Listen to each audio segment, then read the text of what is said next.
उम्मीद करता हूँ आज का ये वीडियो खत्म होने से पहले आप उस महान शख्सियत को जरूर पहचान जाओगे जिसके संघर्ष की कहानी आज के इस वीडियो में मैं आपको बताने वाला हूँ, जो लाखों लोगों के लिए खुद एक मोटिवेशन है। दुनिया के सबसे अमीर शख्सियतों में से एक बिल गेट्स का एक बहुत ही फेमस कोट है, तुम गरीबी में जन्मे हो, इसमें तुम्हारी कोई गलती नहीं है, लेकिन अगर तुम गरीबी में ही मरोगे तो इसके जिम्मेदार तुम और सिर्फ तुम होगे, क्योंकि तुम खुद अपने हालातों को सुधारने या बिगाड़ने के लिए जिम्मेदार होते हो। दुनिया में ऐसे कई लोगों की कहानियां सुनने को मिल जाएंगी जिन्होंने अपने बहुत ही बुरे हालातों को पार करके सफलता की सीढ़ियों को चूमा है, लेकिन मौत को मात देकर आसमान चूमने वाले सिर्फ चुनिंदा लोग हैं। दुनिया में शायद ही कोई ऐसा इंसान होगा जिसे मौत से डर नहीं लगता होगा, लेकिन कुछ लोग ऐसे भी हैं जिन्होंने न सिर्फ मौत को हराया बल्कि अपने सपनों को पूरा करके ऐसा इतिहास रच दिया जिसे कभी नहीं मिटाया जा सकता। और आज की वीडियो में भी एक ऐसे ही वर्ल्ड फेमस इंसान की बात होगी जिसने यमराज को चुनौती देकर मौत को हराया और ऐसा मुकाम हासिल किया कि आज उस इंसान के नाम का पहला अक्षर भी बोला जाए तो दुनिया के लगभग हर इंसान की जुबान पर उसी का नाम आएगा। दोस्तों, यकीन करना,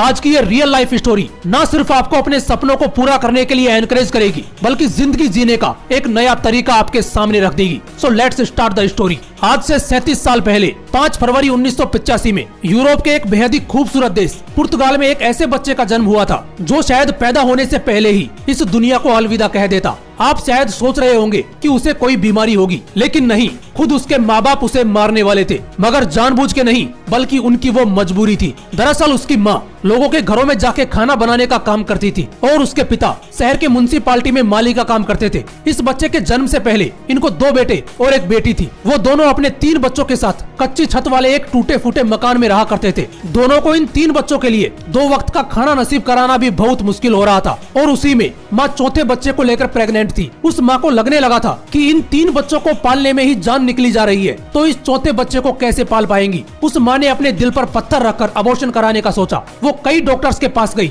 लेकिन हर डॉक्टर ने अबॉर्शन करने से इनकार कर दिया। जन्म के बाद बच्चे को एक अच्छा भविष्य मिल पाएगा कि नहीं, इस बात को लेकर एक तरफ चिंता तो दूसरी ओर एक बच्चे को जन्म देने की माँ को कहीं ना कहीं खुशी भी थी। डॉक्टर्स के अबॉर्शन से इनकार करने के बाद उस माँ ने बच्चे को जन्म दिया। किसे पता था कि पैदा होना माँ की खुशनसीबी होने वाली है। किसे पता था कि वो जिस बच्चे के भविष्य को लेकर चिंता में थी वो भविष्य का सबसे बड़ा सुपरस्टार प्लेयर बनने वाला है। लेकिन आज जिसे हम सुपरस्टार प्लेयर के रूप में जानते हैं, उसका सुपरस्टार बनने तक का सफर उतना आसान नहीं था। उसके जन्म की तरह ही उसके सुपरस्टार प्लेयर बनने का सफर भी बड़ी बड़ी चुनौतियों से भरा हुआ था। ये बच्चा छोटी उम्र से ही पढ़ाई में बेहद कमजोर था, लेकिन ऐसा तो नहीं है कि जो पढ़ाई में झंडे ना गाड़ पाया हो वो जिंदगी में भी कुछ नहीं कर पाएगा। हर किसी के पास किसी न किसी स्किल के रूप में टैलेंट मौजूद होता ही है, बस सही वक्त पर उसे पहचानने की जरूरत होती है। जो इंसान जितनी जल्दी खुद के अंदर छिपे टैलेंट को पहचानेगा वो उतनी ही जल्दी उस फील्ड का महारथी बनेगा। हमारे हीरो का टैलेंट फुटबॉल खेलना था। शायद उसने बहुत कम उम्र में ही अपने फुटबॉल खेलने के टैलेंट को जान लिया था। टैलेंट का मतलब सीधा सा है कि जिस चीज के बारे में आपको नॉलेज है और जिसमें आपको सबसे ज्यादा इंटरेस्ट है, अगर उसकी जी जान से प्रैक्टिस की जाए तो वही आपका टैलेंट बन जाता है। ठीक ऐसा ही उसके साथ था। उसे फुटबॉल खेलने में किसी भी दूसरी चीज से ज्यादा इंटरेस्ट था। उसे नहीं पता था कि आगे यही इंटरेस्ट उसे सुपरस्टार प्लेयर बनाने के लिए उसकी राह देख रहा है। उसने अपने इंटरेस्ट पर किसी दूसरी चीज का बिल्कुल भी प्रभाव नहीं पड़ने दिया।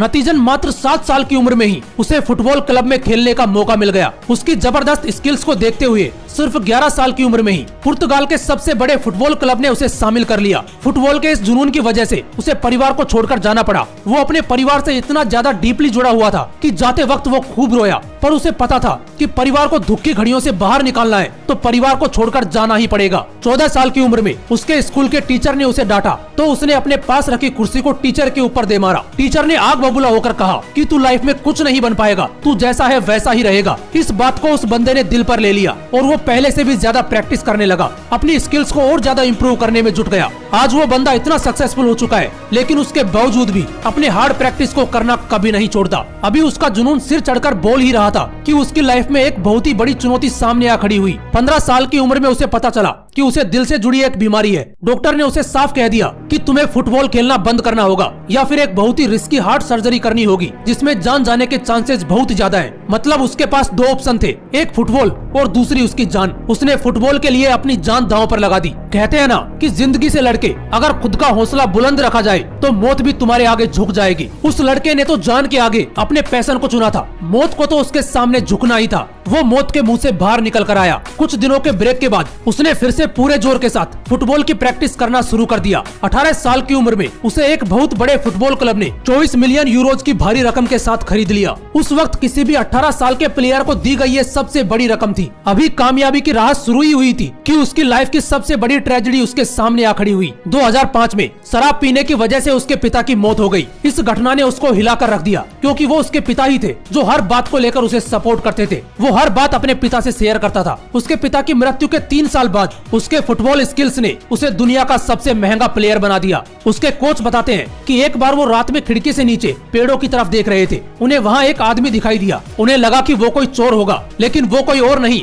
बल्कि वही लड़का था जो पेड़ों के बीच फुटबॉल की प्रैक्टिस कर रहा था। दोस्तों, इतनी सक्सेस हासिल करने के बावजूद आज भी ये खिलाड़ी रोज फुटबॉल की प्रैक्टिस करता है, रोज जिम में एक्सरसाइज करता है और इसी हार्डवर्क और डेडिकेशन की बदौलत उसने फुटबॉल में ऐसे ऐसे रिकॉर्ड बनाए कि कोई भी प्लेयर इन रिकॉर्ड्स के आसपास पहुंचने का बस सपना ही देखता है। इस बंदे ने फुटबॉल की दुनिया का सबसे बड़ा अवार्ड बैलन डोर भी जीता है, वो भी 1 या 2 बार नहीं बल्कि 5 बार। अब तो आप लोग पहचान ही गए होंगे, ये थी दुनिया के सबसे बड़े footballer, the record breaker, the CR7 Cristiano Ronaldo की मौत के मुंह से सफलता की सीढ़ियों को चूमने तक की प्रेरणादायक जीवन गाथा। दोस्तों, मैं बस एक ही बात कहना चाहूंगा कि ये सिर्फ रोनाल्डो की कहानी नहीं है, ये वो लाइफ स्टोरी है जिससे सीखकर हमें भी अपनी लाइफ स्टोरी को द बायोग्राफी बनाना है।